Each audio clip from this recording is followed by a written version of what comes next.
हुंकार भरने का अधिकार सबको है। पॉलिटिकल पार्टियां हैं, हुंकार भरी जाती हैं।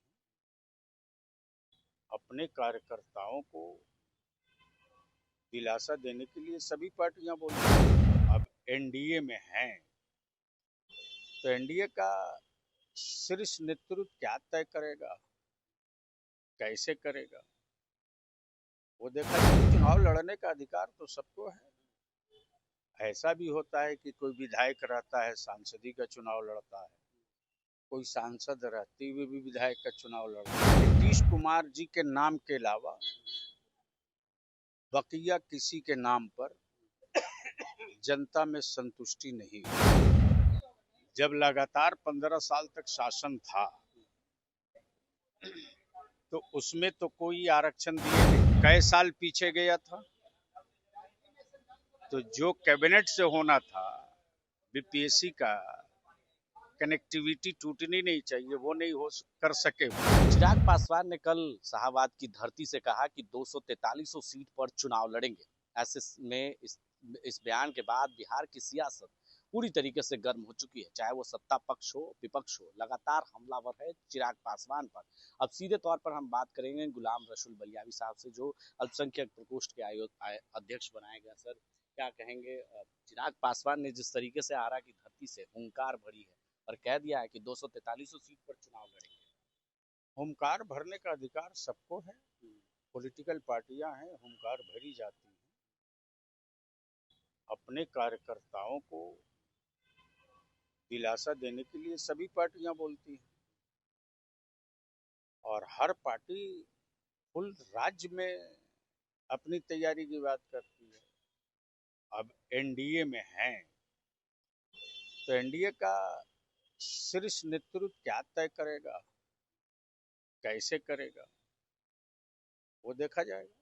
लेकिन वो केंद्र की राजनीति करते करते अचानक उन्हें बिहार की याद आ गई और बिहार फर्स्ट, बिहारी फर्स्ट कह रहे हैं। क्या इसके पहले वो जब केंद्र में मंत्री हैं और उसके बावजूद भी बिहार चुनाव लड़ने का ऐलान कर दिया उन्होंने बिहार से? देखिए, चुनाव लड़ने का अधिकार तो सबको है। ऐसा भी होता है कि कोई विधायक रहता है, सांसदी का चुनाव लड़ता है, कोई सांसद रहते हुए भी विधायक का चुनाव लड़ता है। ऐसा भी देखा गया है कि कोई विधायक होते हुए भी महापौर का चुनाव लड़ता है, मंत्रालय छोड़ करके महापौर का चुनाव लड़ता है। लेकिन मुख्यमंत्री का सपना देख रहे हैं, मुख्यमंत्री के लिए वैकेंसी है बिहार में? बिहार की जनता जो काम बिहार के माननीय मुख्यमंत्री श्री नीतीश कुमार जी के नेतृत्व में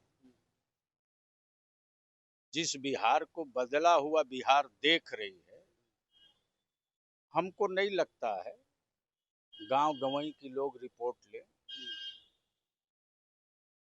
तो स्पष्ट है कि नीतीश कुमार जी के नाम के अलावा बकिया किसी के नाम पर जनता में संतुष्टि नहीं होगी। लेकिन जिस तरीके से 2020 का चुनाव देखा जाए तो चिराग पासवान ने जहां जहां जदयू ने उम्मीदवार खड़े किए थे, वही वही चिराग पासवान ने खड़े किए थे। क्या लगता है फिर से लंका में आग लगाने के लिए चिराग हनुमान बनकर आ रहे हैं? क्योंकि पिछले प्रधानमंत्री हमेशा कहते हैं कि हमारे हनुमान हैं। ये हनुमान कहीं नीतीश कुमार की लंका में आग लगाने के लिए खेल तो नहीं खेल रहे? अब ऐसा है कि जो लंका पूरा जला देगा तो वो खुद कहाँ रहेगा। लेकिन हनुमान तो लंका में आग लगाकर निकल गए थे। अब 2020 में क्या हुआ नहीं हुआ, लेकिन 2025 में जनमानस की और सभी जात धर्म की, सभी समुदाय, सभी तबके की एक ही मांग है, 2025 में रहेंगे नीतीश। तेजस्वी यादव जो है 9वीं सूची में आरक्षण की मांग कर रहे हैं कि 65% जो हमारे सरकार में यानी महागठबंधन की सरकार में जो हमने आरक्षण दिया था उसे 9वीं सूची में शामिल करने की बात कर रहे हैं। आरक्षण की बात कर रहे हैं, 65% आरक्षण का दायरा बढ़ाने की बात कर रहे हैं। जब लगातार 15 साल तक शासन था तो उसमें तो कोई आरक्षण दिए नहीं। यहाँ तक के मुखिया का भी चुनाव सही समय पर नहीं हो पाता था। यहाँ तक कि बीपीएससी का एग्जाम भी समय पर नहीं हो पाता था। जबकि हर साल ऑफिसर पैदा करने के लिए बीपीएससी होना चाहिए।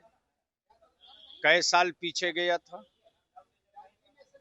तो जो कैबिनेट से होना था बीपीएससी का, कनेक्टिविटी टूटनी नहीं चाहिए, वो नहीं हो कर सके। वो जब खुद 15 साल थे तो नहीं दे सके, चुनाव तक नहीं करा सके, और जब हर सेक्टर में, हर विभाग में माननीय मुख्यमंत्री श्री नीतीश कुमार जी के दिए हुए आरक्षण का लाभ दिखने लगा है और लोगों को एहसास हो गया है और ये बात बैठ चुकी है दिल में कि एकलौता नेता देश में श्री नीतीश कुमार जी हैं जिन्होंने सभी जात, सभी धर्म, सभी वर्ग, सभी समुदाय को आबादी के अनुपात हिस्सेदारी भी दिया है और लोगों को मान सम्मान भी दिया है।